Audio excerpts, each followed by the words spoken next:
guys, this is the main ingredients.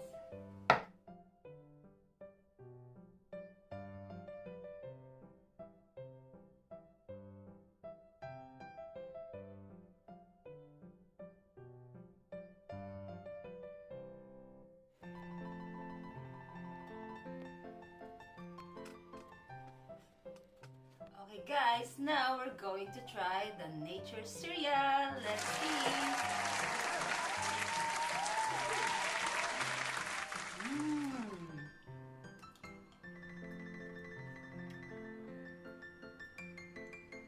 Guys, you better try it. It's really good. It's yummy.